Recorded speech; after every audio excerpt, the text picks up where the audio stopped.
Hello and welcome to 10 tips for solo camping with young kids. If you are planning or have already booked a camping trip without any other adults with your young child or young children, then this video is for you. I recently went by myself with my 3 and 6-year-old on a camping trip for 2 nights and 3 days in the south of the Netherlands. It was a great time, and I will share the name of the place we went in the description box, as well as some links for items that I mention here that will hopefully make it easier and more enjoyable for you. Tip number 1 is to choose a kid-friendly campsite. Now, that might be a given, but not all campsites that are advertised as kid-friendly are created equal. For example, the one that we went to had a kids-only section where you could only book on that field if you had at least one child 6 or under in your reservation. Now, this helps a lot because you know that your kids are more likely to find kids around them that are their age that they can be friends with and play with, but also you can relax knowing that if your kid screams or cries or has a tantrum, that it's not only accepted but to be expected on that field.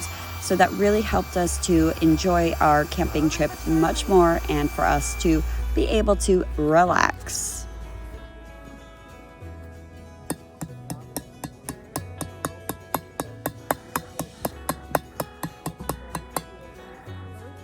Oh, that might help. Thank you. Struggling. Thank you so much. You got me a hammer. Perfect.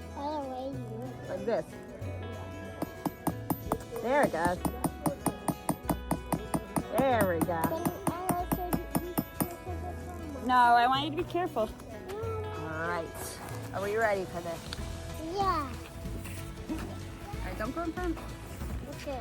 You want to see how the tent pops, because it pops. It goes like really big, like pop in 2 seconds. And then I gotta put it like down in the ground more, but. Okay.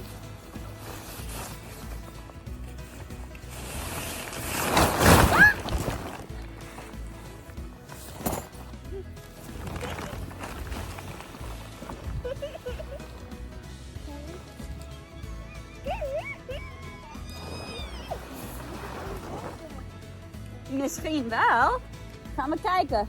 Ben je goed in tent opbouwen? Maar de eerste keer dat ik het zelf doe, normaal gesproken heb ik mijn man erbij en hij doet het. Even kijken. Dit is denk ik de achterkant en dit is... For tip 2, you have to do as I say and not as I do. I did not practice setting up beforehand because originally we only planned 1 night, but we did extend to 2 nights the first day. So I thought if it doesn't go well, it'll be fine, whatever. But I got really lucky. There was a sweet 8-year-old boy that helped me set up the tent and pack it back up. Because when you're on your own and you have small kids, that might be more of a hindrance than a help with setting up your tent. It is good to know that you know what you're doing before you go. Tip 3 is to bring plenty of activities for your kids to do if they get bored or the weather is rainy and it's too crowded for the indoor activities, that you have something that they can do. Also, if they're simply overtired, you can bring them back to your tent or your RV or camper and they can do those activities that you have for them.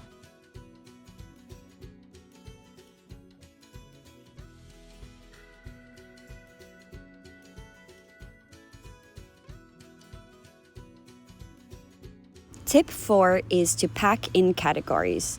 Now, you have to take so many things with you when you are camping, so it helps a lot if you know exactly where things are, if you have labeled them and put the kids' clothes together, the things you need for setting up together, the food together, etc. It will save you a ton of headaches.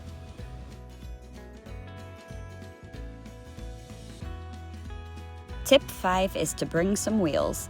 Now, if you have a baby or toddler, then a foldable stroller is a great idea. Or if you have a toddler or young kid that's a bit older and can ride a balance bike or a bike with training wheels or regular bike, you can also bring rollerblades or a scooter. I definitely recommend that, as some campsites are extremely large and you may need to travel quite a bit to get to a restaurant or to an activity that you want to do, and young kids get tired very quickly.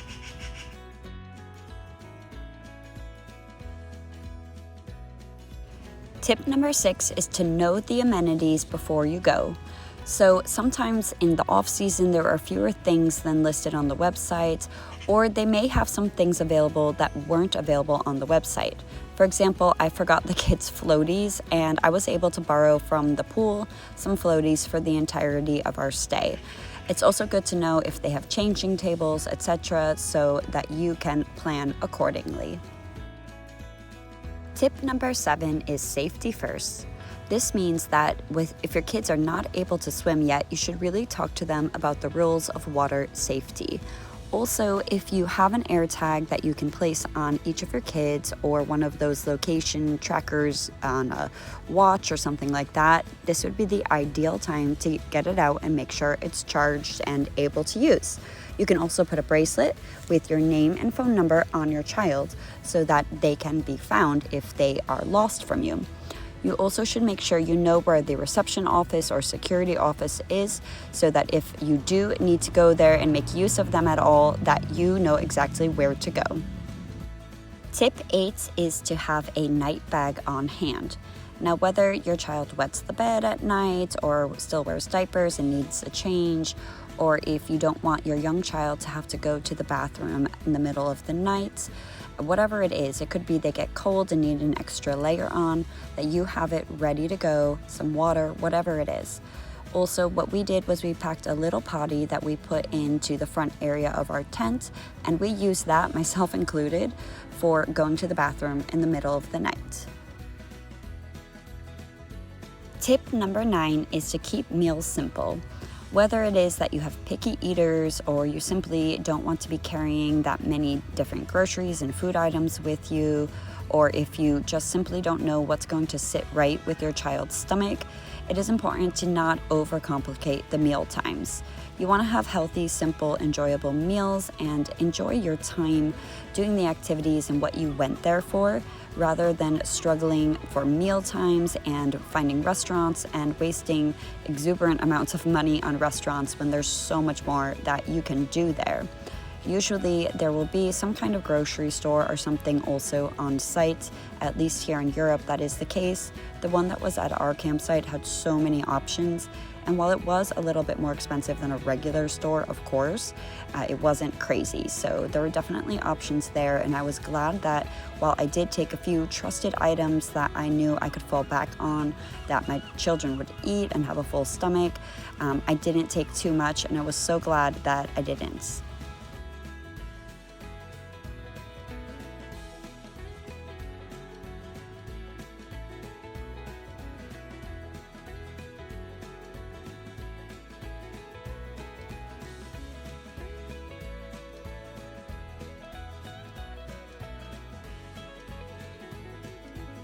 Tip number 10 is to create a routine and schedule downtime. You don't want to go and do something that is so wildly different than your regular day-to-day, because that will throw your kids off. Also, they are doing activities and in a setting that they are not used to, so this will really make them overstimulated and take a lot of energy from them. So you want to make sure that you're not overly rigid or overscheduled, and that the kids really have some relaxing downtime. With that said, also try to take some comfortable items from home that you know your kids will love, so it gives them more of a sense of being at home.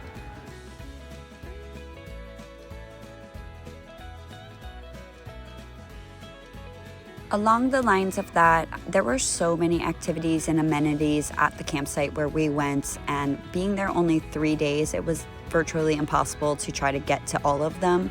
And part of the idea of a vacation with kids is to slow down and enjoy that time that you have with them. So make sure to choose wisely, and if you don't get to something that you thought you really would have wanted to do with them, it's okay. since we did it like that and we went with the flow, we ended up buying some extra cost tickets to the circus that you see here, and it made the end of this trip so memorable. The kids are never going to forget it. And if we had overly scheduled every single amenity and decided we wanted to go and do everything, get our money's worth, we wouldn't have been able to do this. So we are so grateful that we had this approach and this ability, and we had a great time. I hope that this video helps you, and let me know in the comments what helps you the most and if you have any additional tips.